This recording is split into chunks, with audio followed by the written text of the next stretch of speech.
Outdoors Delmarva covers everything outdoors, including real hunting and fishing situations involving wildlife. We do our best each and every week to keep it tasteful, but discretion is advised. Now, enjoy the show. This week on Outdoors Delmarva, opening day is behind us, but we're still in the heat of the Delaware shotgun season. We'll check out more sights and sounds. Then we're grilling. Learn a quick and tasty tailgate recipe for that fresh venison steak. And it's not your average day on the course. We'll check out a local sporting clays event. Plus another chance to enter to win our latest product giveaway. And we'll show off your latest viewer photos. Right now on Outdoors Delmarva.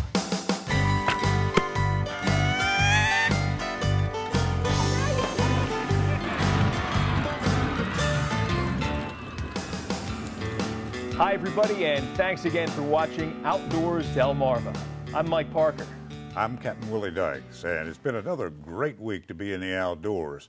The obvious reason being that deer season's still going full blast. Yeah, you can say that again. Last week at this time, we were talking about the opening day of the Delaware shotgun season, showed you some of the sights and sounds, and Willie, from what we've been hearing and what we've been seeing, things are still pretty good out there. Let's take a look. Yeah. Got an 11-pointer. What's the story? Right place, right time, just got lucky. One of the places we checked out this past week was Ellis Farm up near Gumboro there in Sussex County. That's home to the Delaware Whitetail Open. Well, it's just a group of guys that's got together to give us a place to come every night to do a weigh-in. All the guys can gather and see what everybody's killed.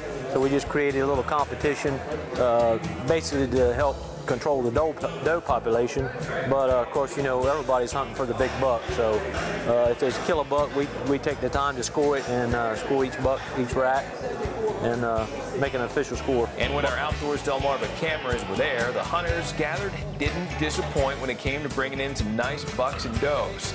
And they didn't mind sharing some of the stories from the first week out in the woods. It's been a pretty good season this year.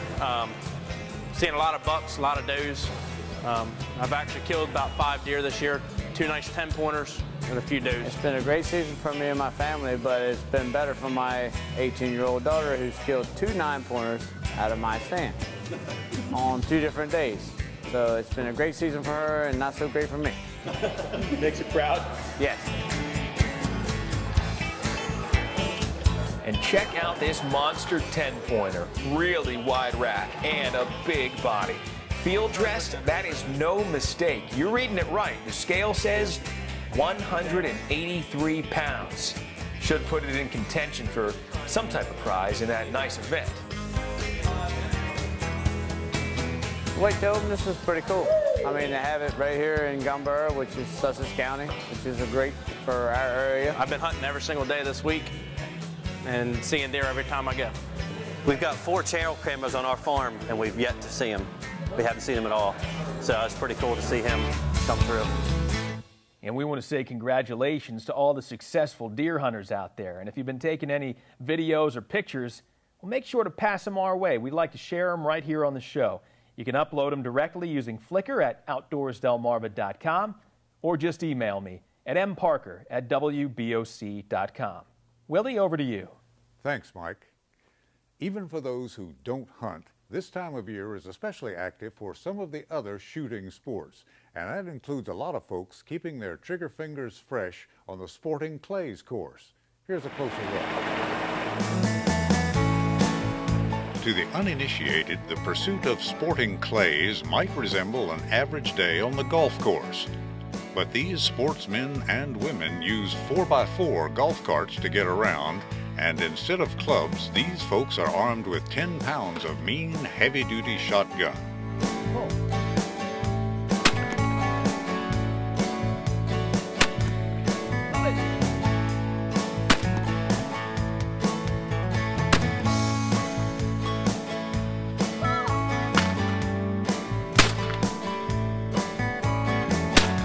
All right. They keep score just like golf, too. and each station contains its own unique obstacle. With the clay pigeons flying in from all sides, shooters find a deeper benefit. What Sporting Clays does is sharpen you up for hunting situations that you may run into. It makes you a better shot, conserves game because you get good, clean kills. That's what Sporting Clays is all about.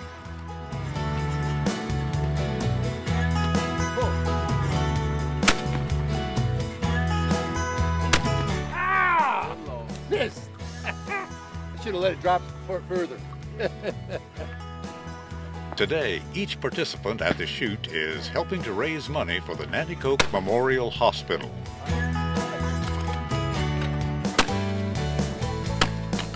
Marksman Bill Walter, one of the organizers of today's event, studies the flight of the clays with the patience of a Zen master. And when it comes time to shoot,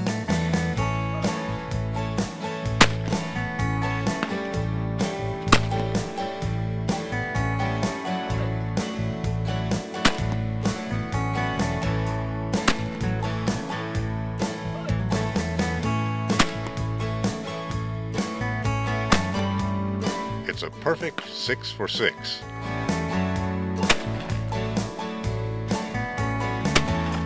It's not one of my best days, but I had fun. So that's what it's all about.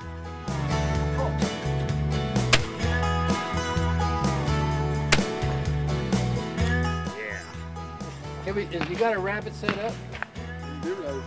Let's see a rabbit? Yeah, I'd love to. Let's go shoot a rabbit. So off we go to hunt wabbits, the little round clay kind. It's the rabbit comes along the ground and hops, and this. My secret is you want to time it and hit it just as it hits the ground. Oh.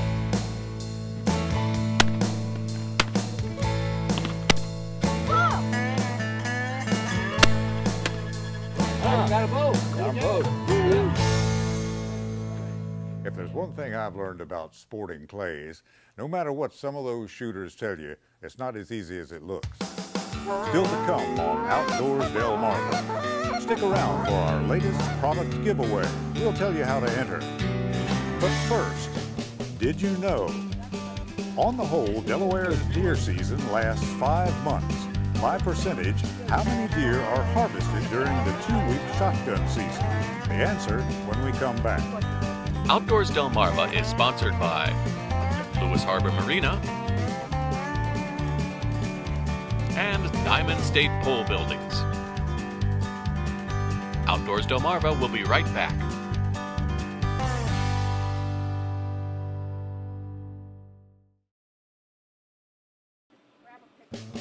Did you know? While Delaware's overall deer season lasts 5 months, 50% of deer are harvested during the 2-week shotgun season.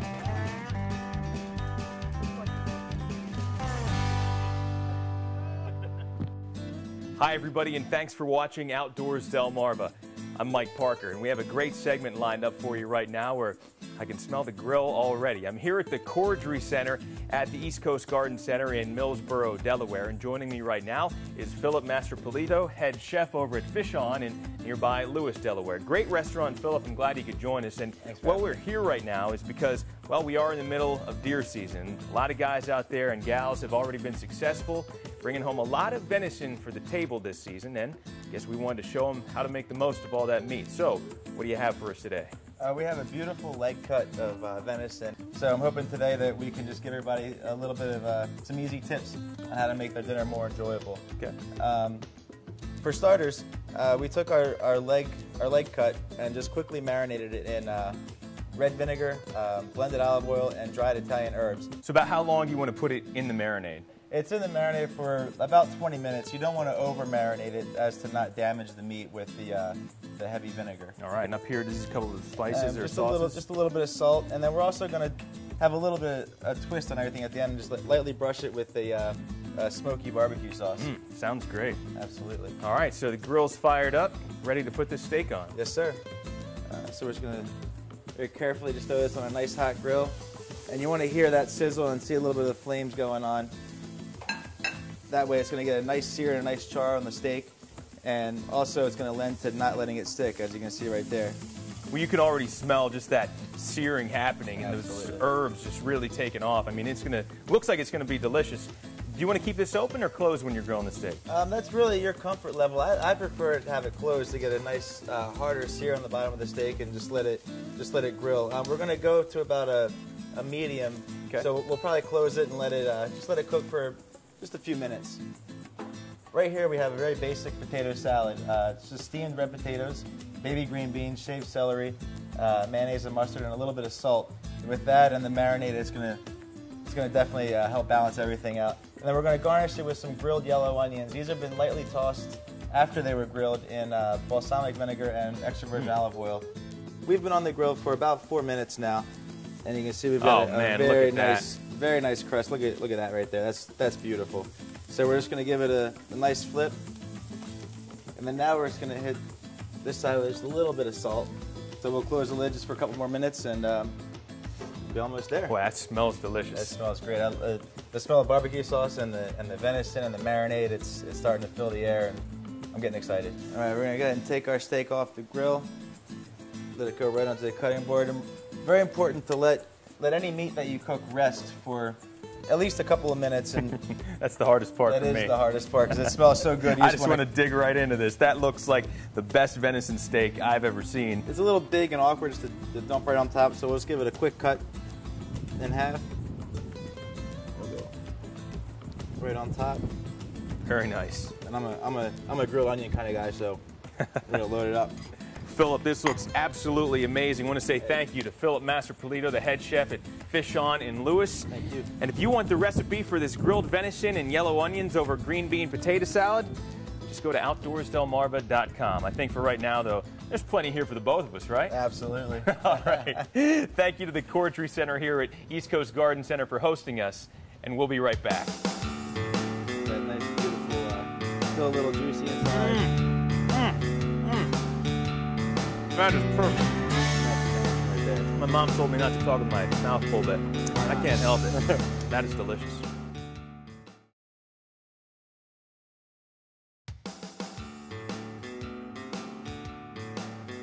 Thanks for watching Outdoors Delmarva. I'm Captain Willie Dykes. There's still plenty of hardcore anglers out there willing to brave the winter weather. But for many others, the rods and reels have been put away for the winter. Now, back in 1981, Scorchy Taws took some time to reflect on the challenges of that year. Sadly to say, the 1981 fishing season on Delmarva saw a decline in most species. We started our year with a bang in the bitter cold of early March in the upper Pocomoke and found plenty of plump yellow perch and crappies eager to sample our offerings of tasty minnows. We followed this by casting shad darts for herring with excellent results at Porter's Crossing and the farthest reaches of that same river. But after that, with a few exceptions, it was all downhill. Rock fishing continued to decline, and catching any appreciable amounts of the scrappy striper was a lesson in futility. They just weren't around to be caught. We picked up a few early in the year and a few more in the fall, but the days of stringers full are long gone. The biggest dagger into the hearts of Delmarva fishermen was a sudden decline in flounder fishing. The tasty flatfish, always dependable for a good day of fishing, gave us a few good days in early May, and then with the exception of small quantities of small fish and an occasional lunker, abruptly disappeared. It was the worst flounder season in many years. Gray trout, although declining in numbers throughout Delmarva waters, still provided the best fishing available. Some areas fared better than others. Tangier Sound was the steadiest, with fish taken from May until early November. Delaware Bay, long a trout hotbed, had a very disappointing year. The most plentiful fish around was one few Delmarvians fish for, the fighting bluefish. This toothy battler can provide you with a day of action that will leave your arms aching, and to the disbelief of many, can provide a tasty meal, especially when made into bluefish cakes. Offshore fishermen enjoyed a good year. Marlin catches were up over the previous season, and good catches of tuna, wahoo, and dolphin were recorded. Even a few codfish were caught, the first in several years, and the ocean wrecks provided a summer-long supply of sea bass and ling. Bass fishing in our many freshwater rivers, lakes, and ponds provided good sport for our many freshwater fishermen. This comes as no surprise, as bass fishermen are masters of their own fishing destiny. The true bass fisherman releases his fish to live, reproduce, and fight another day. There were 3 species who hit the pit, so to speak, in 1981. Red drum, black drum, and croakers. The croaker is unpredictable, arriving on the scene suddenly, staying around a few years, then disappearing as suddenly as he arrived. The 2 species of drum, however, are a different story. They can usually be counted on as regulars, but last year they were few and far between, and they joined the others we've mentioned in the sad decline of 1981. Scorchy Toes, wandering our Delmarva land for WBOC News. Coming up next on Outdoors Delmarva, your chance to win this deluxe set of hunting calls. We'll show you how to enter. We'll be right back.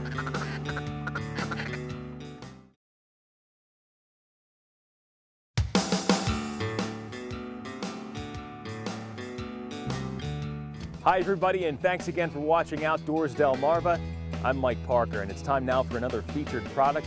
Joining me right now is Steve Lyle with Go Eat Hunting Calls. How you doing, Steve? Good, Mike. All right, why don't you tell me a little bit about your product? Our calls are what we like to say a user-friendly call. It's a real good sounding short reed goose call that we manufacture 100% ourselves in America. Our goose calls retail at $109.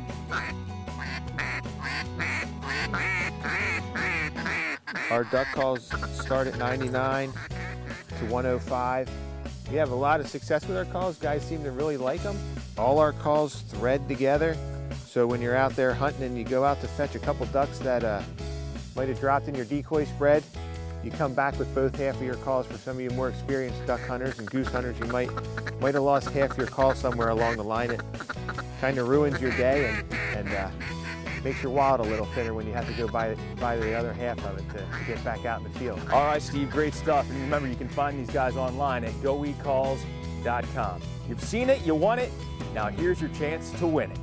To enter to win future product giveaways featured on Outdoors Delmarva, send a postcard with your name, address, and phone number to Outdoors Delmarva, care of WBOC TV, 1729 North Salisbury Boulevard, Salisbury, Maryland, 21801. Stay with us. Your viewer photos are still to come. Outdoors Delmarva viewer photos are brought to you by Branchie's Gun Shop.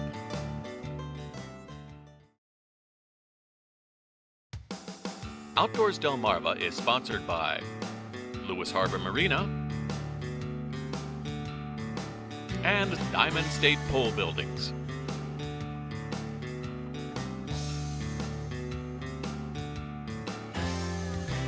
Thanks for watching Outdoors Delmarva. I'm Captain Willie Dykes. And I'm Mike Parker. Now, so many times we've shown you the photography of Kevin Fleming, and we've always focused on an individual subject, like ducks or autumn leaves. Well, this week we're taking a much wider point of view. Yeah, exactly, where the entire surrounding landscape is kind of the star. Here's Kevin Fleming with this week's Wild Delmarva. Landscapes are tough. You have to be there at exactly the right time. On the Delmarva Peninsula, light changes by the second almost. And if you're there and the sun is lighting something just right, it might only last for even less than a minute, a few seconds. So if you're there and can catch that magic light, then you've got your picture for the day.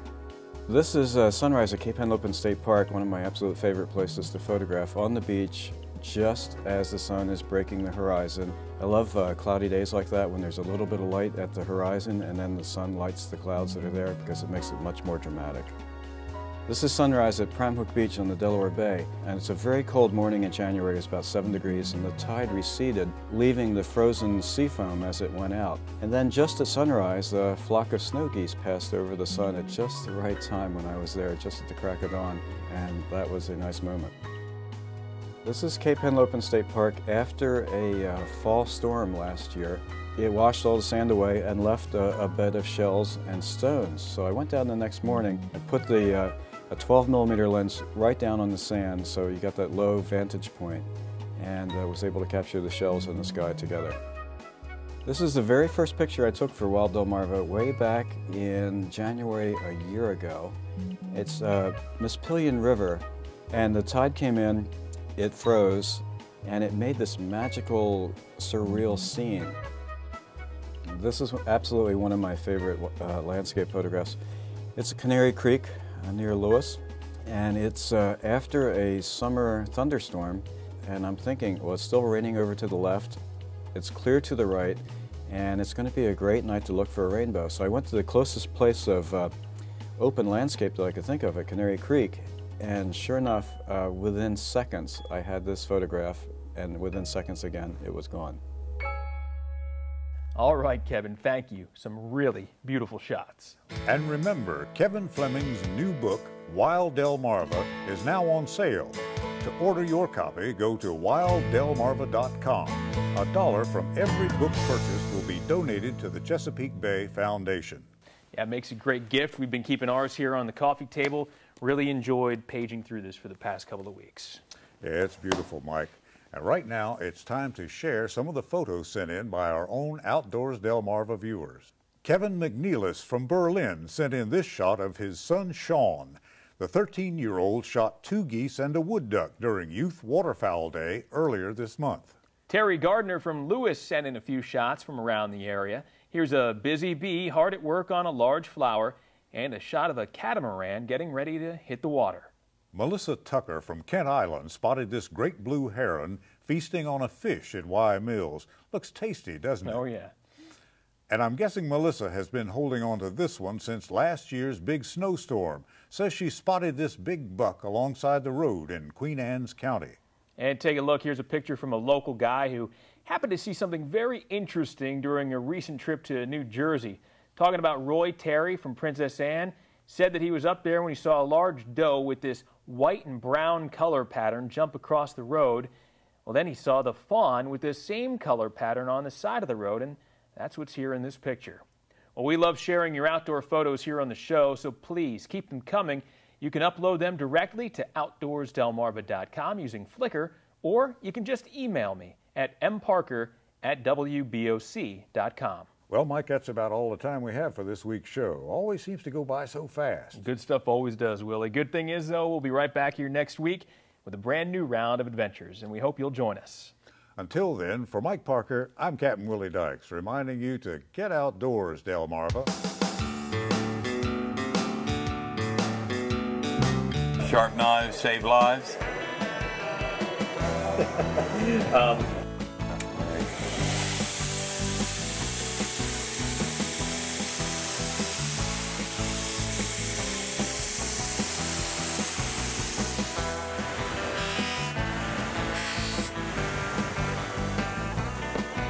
I stopped doing it after about 5 years, and everybody just rates how they wanted their Band-Aid, so I give a Band-Aid. Thank you. Thank you.